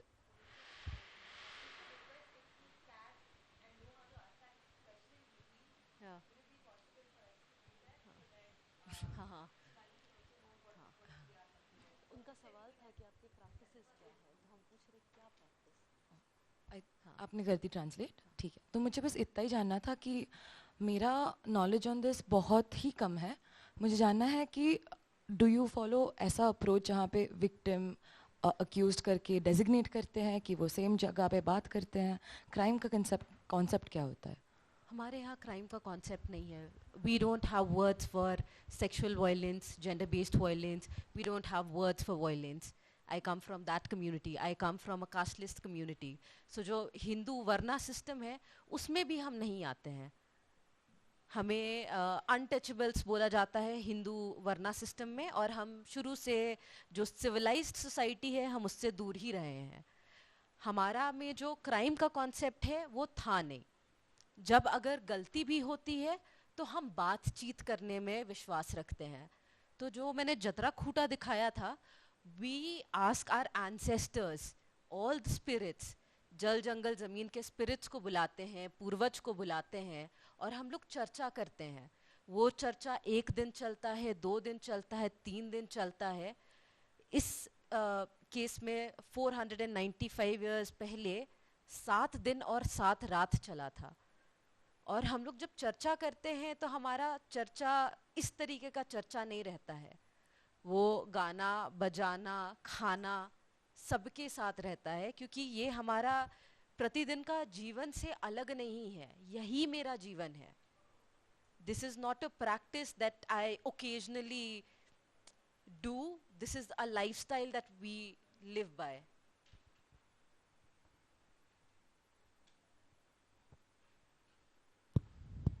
If I can just, sorry, before you ask the question, just to add to what you're saying and trying to grapple with the idea, because as I said, these are all, ideas that we have perhaps forgotten. These are forgotten ideas.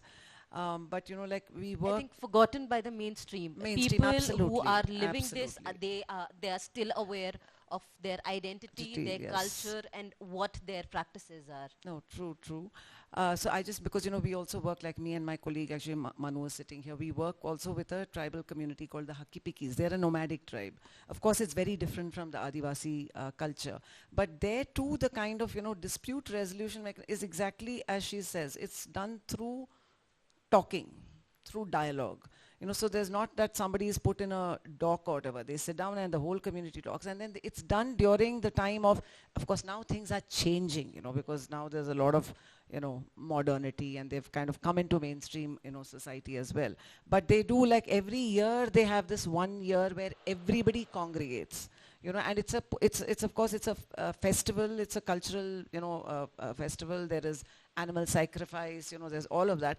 And all the kind of whatever have been the kind of disputes within the community were dealt with, in that space, where there's the divine, there is there's everything, the human, everything is there, and then there is a, cultural practice of, resolving through this thing. So it is, I suppose it's a whole different framework itself.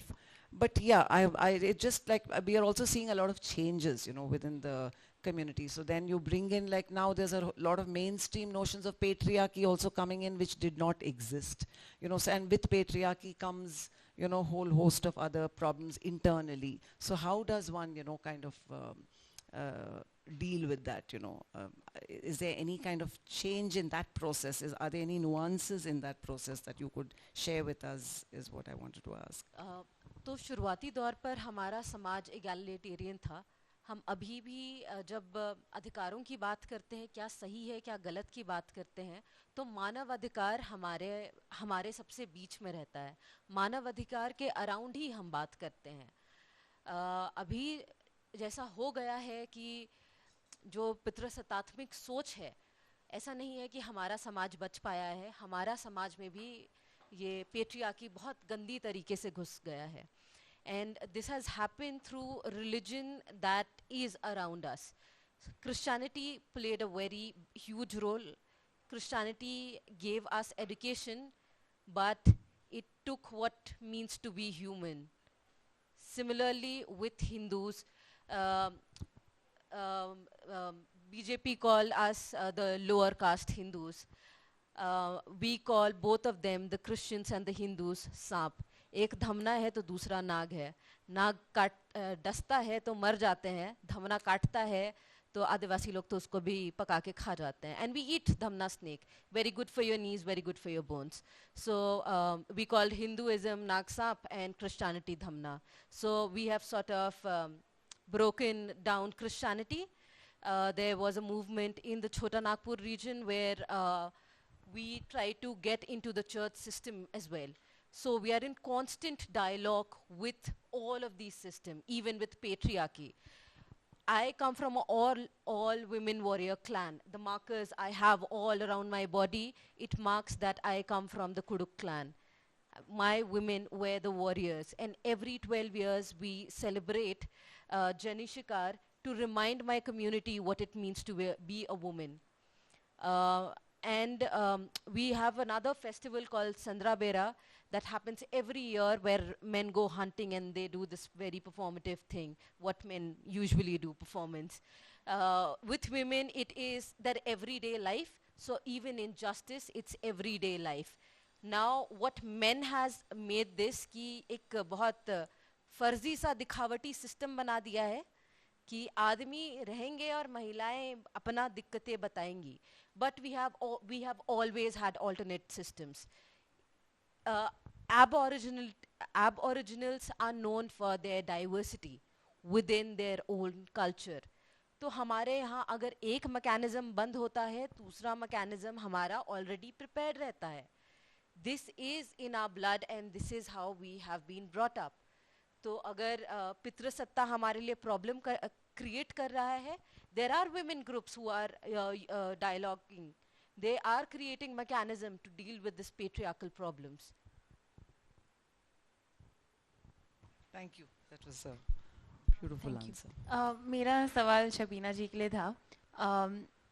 थोड़ा और जैसे हमेशा से औरतों को बोला गया है कि हमें समझौता करना चाहिए, है ना, कि हमें अगर किसी ने थप्पड़ मारा तो एक ही थप्पड़ मारा, कोई बात नहीं, कोई बात नहीं. और ये जनरली सोसाइटी भी औरतों को बोल रही है कि समझौता आप कर लो या नेगोशिएट कर लो. इस नेगोशिएट भी नहीं, कि आप अपना दर्द साइड में रख के थोड़ा सा एडजस्ट कर लो. तो जैसे आपने जो आप करते हैं इकरारनामा या राजीनामा जो आप करते हैं, और जो पैसे का भी लेन देन है कि इनको पैसा मिल जाए अपनी ज़िंदगी अच्छे से गुजारने के लिए, तो वहाँ जो समझौता हो रहा है वो आप कैसे ट्राई करते हैं, या क्या ट्राई करते हैं कि औरत की कपल मतलब उसका भी से हो उसमें, उसको भी वो एक और तरीका ना बन जाए कि हाँ तुम थोड़ा सा एडजस्ट कर लो, थोड़ा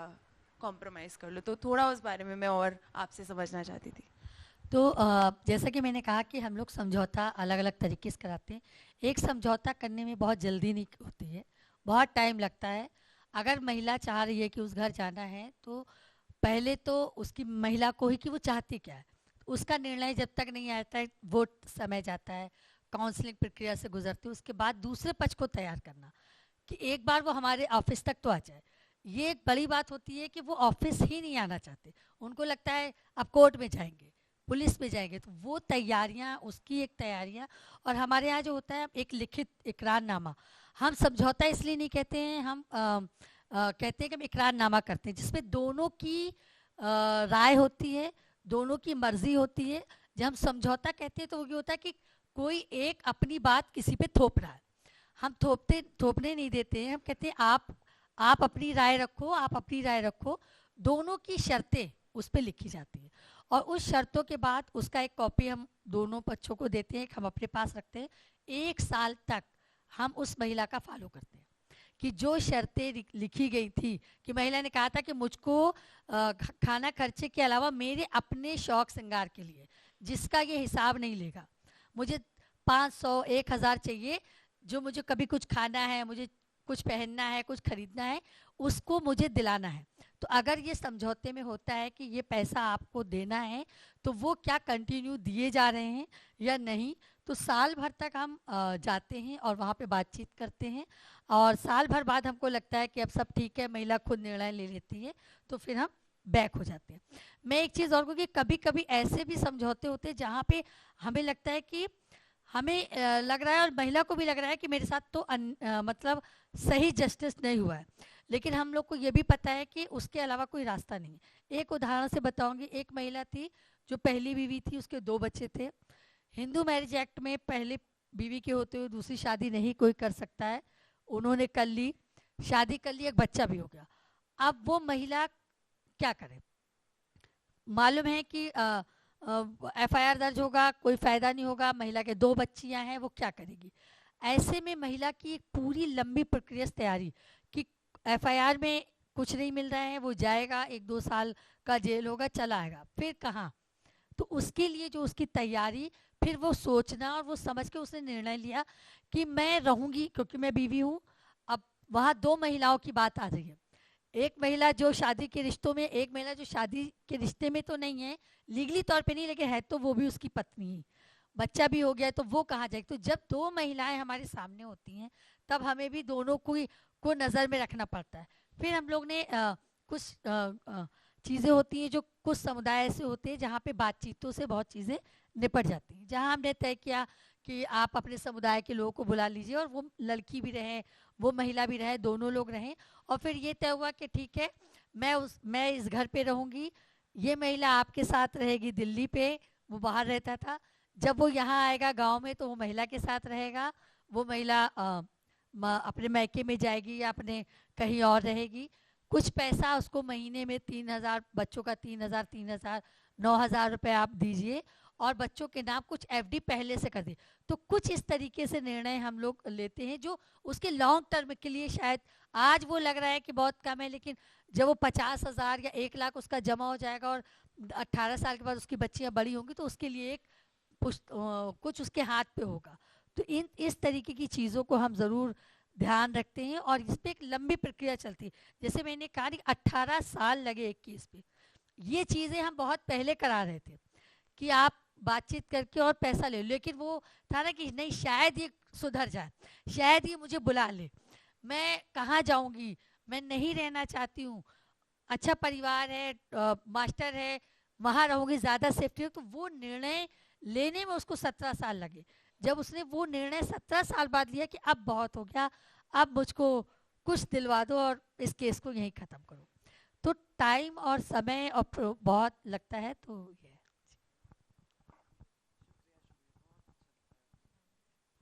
या तो वही उन्हीं के प्रश्न से थोड़ा आगे बढ़ते हुए ये प्रश्न आप सबके लिए है। मैं सोच रही थी कि हमने जब शुरू किया ये सेशन तब भी आप बोल रही थी कि सब सीधे उसी पे जंप कर लेते हैं कि इसको तो फांसी चढ़नी चाहिए, ये होना चाहिए, वो करना चाहिए, लेकिन हम रिस्टोरेटिव जस्टिस के अप्रोच के साथ इसी की बात करें अभी तक कि हम हीलर से विक्टिम या सर्वाइवर से पूछ रहे हैं कि आपको क्या चाहिए, आपके लिए जस्टिस क्या लग रही है। तो उसमें भी अगर विक्टिम और सर्वाइवर ही कहे कि मुझे तो ऐसा ही लग रहा है कि उसको फांसी चढ़नी चाहिए, उसको जो भी बिल्कुल सबसे बुरा परिणाम मिल सकता है वही होना चाहिए, तो ऐसे केसेस में फिर हम कहाँ आते हैं? हम अगर आरजे की प्रैक्टिस कर रहे हैं तो हम क्या करते हैं? हम उन्हें समझाते हैं कि भाई आप अपनी दूसरी नीड्स को भी देखो, ये भी देखो, वो भी देखो, या हम उनके साथ उसी पे और चर्चा करते हैं? उसके लिए मैं मतलब बस थोड़ा सा मुझे कन्फ्यूजन है जो अभी तक मैंने देखा नहीं है लोगों को बात करते हुए, तो जिसको भी बोलना है प्लीज़। मैं इस पे कि जब कोई महिला ये कहती है कि मुझे सामाजिक तरीके से कोई बात नहीं, मैं न्यायिक प्रक्रिया में ही जाना चाहती हूँ। मान लीजिए कोई महिला आई जिसने बहुत प्रताड़ना सही और वो चाहती है कि 498 में हम जाएं, क्योंकि हम जिस क्षेत्र में काम करते हैं वहाँ उन्हें लगता है कि 498 बहुत बड़ा क्राइम है, इसको तो बस जेल पहुँचा दो। हमारी भी कुछ बाउंडेशन है, हर कानून की कुछ धाराएं हैं जिस पर उसके आगे आप जा नहीं सकते हैं। तो पहले तो आप जो केस आपने किया है उस पर क्या होगा, हर किसी केस में फांसी नहीं लग सकती, हर किसी केस में जेल नहीं जा सकते। कुछ केसेस हैं जो प्रक्रिया में चलते हैं, जस्टिस आने के बाद फिर शायद साल 2 साल या जुर्माना पे छूट जाते हैं। तो वो उन्हें समझाना, वो उन्हें बताना।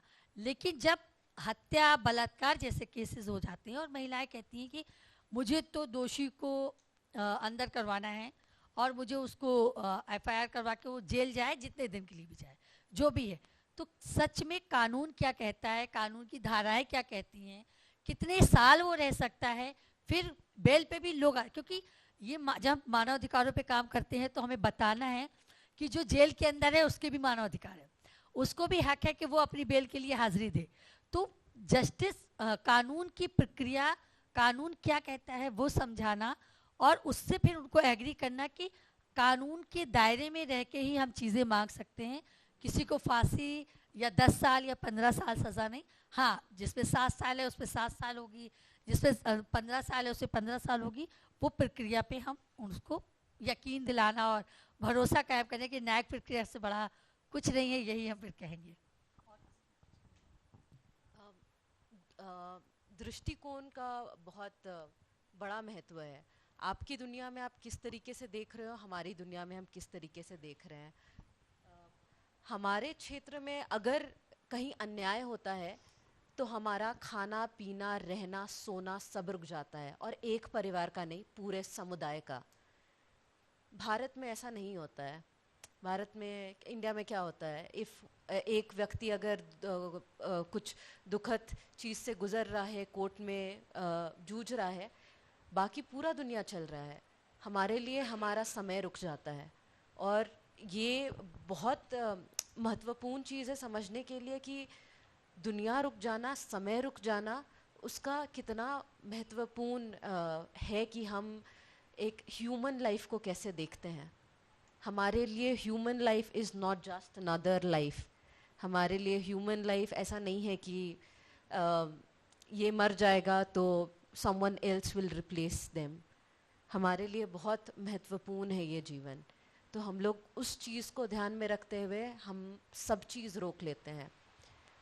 दूसरा चीज़ है, रेप के जैसे केसेस में क्या होता है, मेन स्ट्रीम सोसाइटी ने शुरू से बताया है कि आपकी जो डिग्निटी है वो आपके जांघों के बीच में है।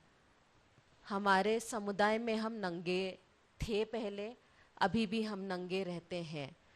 स्तन ढकना हमारे समुदाय में नहीं था, जांघियाँ ढकना हमारे समुदाय में नहीं था। मेरा जो डिग्निटी है वो मेरे जल जंगल ज़मीन है, वो मेरा शरीर नहीं है। I am just a traveler who is here to enjoy what my Jal Jungle and Zameen is giving me. I am not the owner. So I don't even own my own body. This is how our worldview is different. This is why crimes in these regions are different from other regions. अगर हम sexual and gender based violence की बात करें तो झारखंड में अभी सबसे ज़्यादा केसेस है। जो समुदाय में रेप के लिए शब्द नहीं है, वायलेंस के लिए शब्द नहीं है, वो स्टेट अभी सबसे हाईएस्ट केसेस है जेंडर बेस्ड वायलेंस का। कौन करता है ये वायलेंस, कौन कर रहे हैं? ये हमारे लोग नहीं है, ये बाहरी लोग हैं। बाहरी लोग कहाँ से आ रहे हैं? खनिज हो रहा है, खनन हो रहा है। खनिज खनन के लिए किनको नौकरी पर रखा जा रहा है? बिहारी, बंगाली, उड़िया। झारखंडी नहीं है उसमें। झारखंडी अगर अब क्राइम भी कर रहे हैं, in the past 5 years my people have started committing crime. Why? In order to develop, in order to look like we are civilized, we need to become the Savarnas. If we don't become the Savarnas, we will not be accepted as civilized. The way we have lived, we have been called ahistoric community. ऐसा समुदाय जिसका कोई इतिहास नहीं है, जिसका कोई culture नहीं है, जिसका कुछ भी नहीं है। हमें प्रिमिटिव, बैकवर्ड, बारबेरिक, पता नहीं क्या क्या बोला गया है। बट हमारा दुनिया को देखने का दृष्टिकोण अलग है। जब हमारे किसी भी लोग के साथ कोई अन्याय होता है तो हम बैठ के खाना नहीं खा सकते हैं। And that you can see throughout the movement of Jharkhand. Jharkhand जन आंदोलन जो रहा है, झारखंड की जो मांग रही है, उसमें कोई भी शांति से रहा नहीं है। जयपाल सिंह मुंडा बस बोलते थे कि हाँ हमें यहाँ जाना है, पूरा गांव का गांव उनके पीछे चल जाता था। अगर आप और पीछे जाना चाहे तो आप संथाल हुल देख सकते हैं, सिद्धू कानो, फोलो झानो। और हमारे यहाँ जो भी विद्रोह हुआ है वो इसीलिए नहीं हुआ है कि हमारी माँओं को, बेटियों को या बच्चियों का अपहरण हुआ है या उनका बलात्कार हुआ है। हम विद्रोह तब किए हैं जब हमारा ऑटोनॉमी खतरे में है, हमारा डिसीजन मेकिंग खतरे में है। हम अपने हिसाब से रहने वाले लोग हैं। फ्रीडम हमारे लिए बहुत मैटर करता है। And sexual freedom was something that was taught in our school. We had our own schooling system called Dhumkudiya, जहाँ सिखाया, इन सारी चीज़ों के बारे में चर्चा की जाती थी, बट उसको क्रिमिनलाइज कर दिया गया। We have our own governance system which is called the पाढ़ा system. पाढ़ा system जिसमें सुप्रीम कोर्ट is the खूटा, the जतरा खूटा। अब now you might ask, that is just a trunk. How would that give justice? It is not that khuta that is giving justice. It is the ancestors and the community sitting together, refusing to eat till they get an answer. I hope I'm able to answer your question.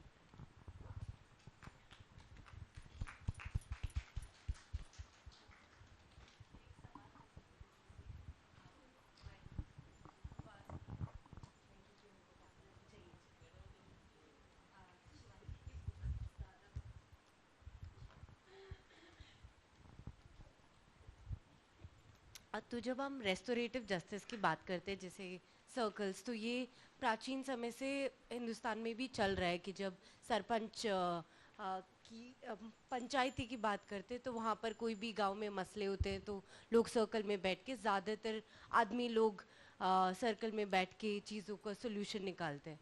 तो आपको उसमें और इस जो practice है उसमें क्या अंतर लगता है?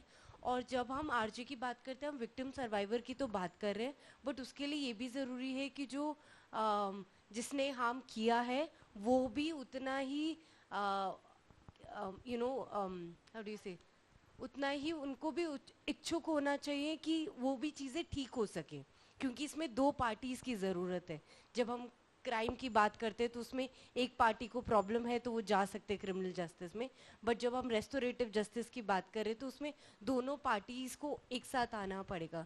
तो आपको क्या लगता है कि क्या चैलेंजेस हो सकते हैं जब हम गांव की बात करते हैं कि आदमी को उस स्पेस तक लेकर आना कि वो बातचीत के लिए तैयार हो सके? इसमें मैं क्योंकि जो हमारे पास पहले आती है, मैंने जैसे एक केस आपको कहा कि जो महिला हमारे पास पहले आई, जो पत्नी थी, उसके साथ 2 बच्चे थे। हमें पता है कि अगर पति को उससे छुटकारा चाहिए तो वो डाइवोर्स पहले लेता, सही प्रक्रिया तो ये थी, डाइवोर्स लेता, उसके बाद दूसरी शादी करता, लेकिन उसने ऐसा नहीं किया।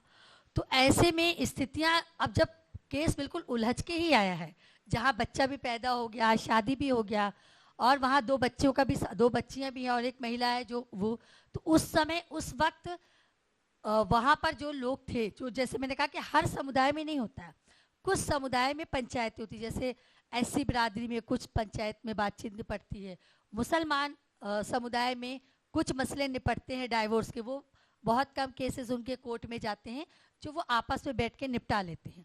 वहाँ पर जो लोग बैठे होते हैं और जो हम लोग, अगर वहाँ पर हम भी मौजूद हैं तो हम देखते हैं कि ज़रूरी जिसके साथ हुआ है उसको पहले हम ज़रूर देखते हैं, उसके बाद जो सामने वाला है उसके भी अपने राइट्स हैं।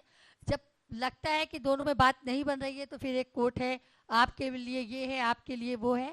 जो मैंने फ़र्क देखा है वो ये देखा है, जब हमारे ऑफिस में लोग आते हैं, संस्था के अंदर आते हैं, तो वहाँ पर तो हम कुछ चीज़ें अपने तरीके से कर सकते हैं, लेकिन जब समुदाय में बैठे होते हैं और उनकी पंचायत होती है, उनके मौलवी मुल्ला बैठे होते हैं, वहाँ पर कुछ चीज़ों पे हमें लगता है हमारा हस्तक्षेप नहीं हो पाता है, क्योंकि पंचायत वो ऑर्गेनाइज करते हैं एज अ, हम एक तरीके से उनके सामने होते हैं कि ठीक है, कम से कम देख रहे हैं कि ये गलत हो रहा है, तो 1-2 बार हम कि नहीं ये चीज़ तो महिला को और होनी चाहिए, क्योंकि उन 1-2 केस ऐसे आए हैं जिसपे लोगों ने कहा है कि धोखे में तलाक दे दिया है, चलिए आप हलाला कर लीजिए, निकाह करिए, फिर आप रात में रहिए और फिर तलाक लीजिए, फिर इससे शादी करिए।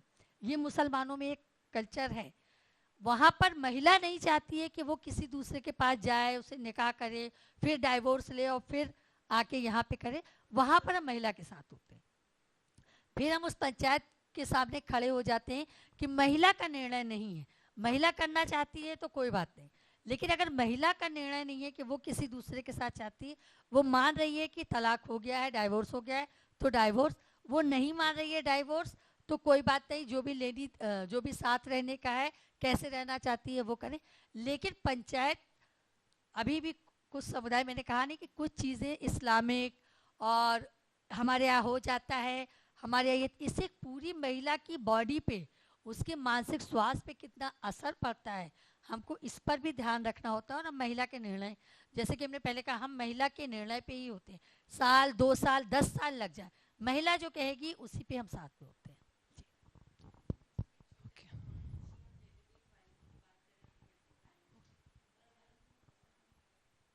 जो सेशन था उसमें आकृति ने बोला था कि उनकी भाषा में कोई जेंडर नहीं है, तो पर जेंडर बेस्ड वायलेंस नहीं जेंडर है। बेस्ड वायलेंस, बट जब हम ट्रांस वुमेनिज्म की बात कर रहे थे कि भाषा में हमारे यहाँ 32 भाषाएं हैं, 32 जनजातियां हैं और हमारे पास 2 सदानी भाषा है। तो किस भाषा में आप पूछना चाह रहे हैं, आप पहले वो बता दीजिए।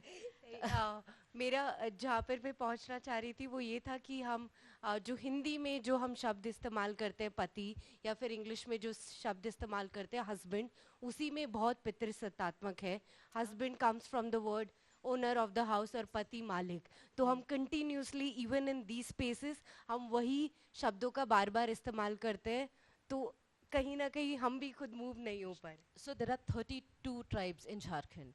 In just my tribe, which is the Kuduk, there are 33 types of marriages.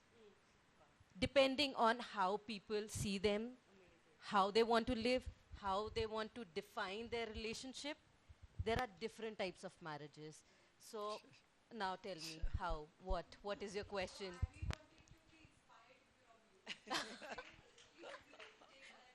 Yeah. Yes. Because for us there is not one truth. There is not one way of leading a life. There are multiple ways. There are multiple contexts. तो हमारे यहाँ बहुत easily बताया जाता है कि आप कहाँ रहते हो, नदी के पास रहते हो, जंगल में रहते हो, पहाड़ पर रहते हो, या स्थल समतल जमीन में रहते हो। उसके बेसिस पर आपका रिलेशनशिप डिफाइन होता है, उसके बेसिस पे आपके marriage customs and culture define होते हैं, उसके बेसिस पर सॉन्ग्स होता है। The most common form of marriage is the Dhuku marriage, which in modern terms is a live-in relationship. So what happens after this Jatara? So this Jatara is a huge celebration. And इस जतरा में जो 2 समुदाय participate करता है, that is the 2 of the largest Adivasi communities in India. Imagine कितना भीड़ होता होगा.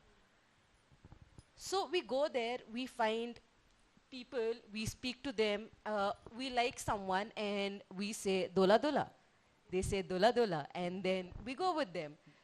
Whether we want to have a one-night stand, whether we want to have a relationship, whether we just want to talk, there are options for everything. बिल्कुल बिल्कुल बहुत ज़रूरत है. Sorry, can I ask one last question? Yeah, I think so. Yeah. Is there anybody else? Otherwise, we'll have to start winding up. Yeah. I have तो एक question है और both first Suhani and Shivani आप दोनों answer कर सकते हैं. Gender based violence और जो पेट्रियार्कल सोसाइटी है इंडिया का, तो restorative justice, gender based violence जो बैटरी है पेट्रियार्की की वेसल में, उस कॉन्टेक्स्ट में आपको क्या चैलेंजेस दिखता है?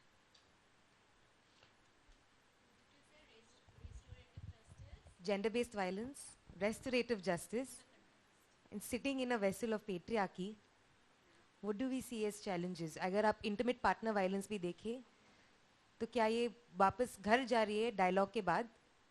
कहाँ पे जा रही है? कहाँ पे रहने को उसका ऑप्शन है? ट्रांस पर्सन को डायलॉग होने के बाद क्या होता है? और चैलेंजेस क्या है जब वो पेट्रियार्की की वेसल में हम बैठते हैं? और क्या पावर डिफरेंसेस क्या वो कभी इक्वल हो सकते हैं या नहीं?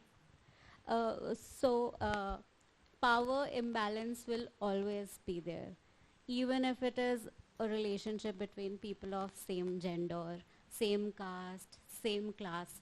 Still, there will be power imbalances, and that's why when I was talking about like exploring a restorative dialogue, we have to acknowledge all these perspectives as well, because we see जब court में भी जाते हैं, जैसे मैंने habeas corpus के बारे में बताया था, जब पेरेंट्स बोलते हैं कि इन्होंने मेरी बेटी को किडनैप कर दिया, एंड कई बार होता है कि हाँ जजेस भी सुनते हैं, जैसे केरला हाई कोर्ट में, मद्रास हाई कोर्ट में एक जजमेंट आया था जिसमें जज पहले खुद अपने लिए काउंसलिंग के लिए गए, ये समझने के लिए कि मैंने कभी लेस्बियन कपल नहीं देखा, तो मेरे अंदर इतना बायस होगा, तो पहले मैं काउंसलर से बात करके आऊँगा। तो उन्होंने वो भी जजमेंट में जोड़ा है। उसके बाद उन्होंने पेरेंट्स को भी काउंसलिंग के लिए भेजा ताकि पेरेंट्स कुछ समझ पाएँ, और फिर उसके बाद बात हुई।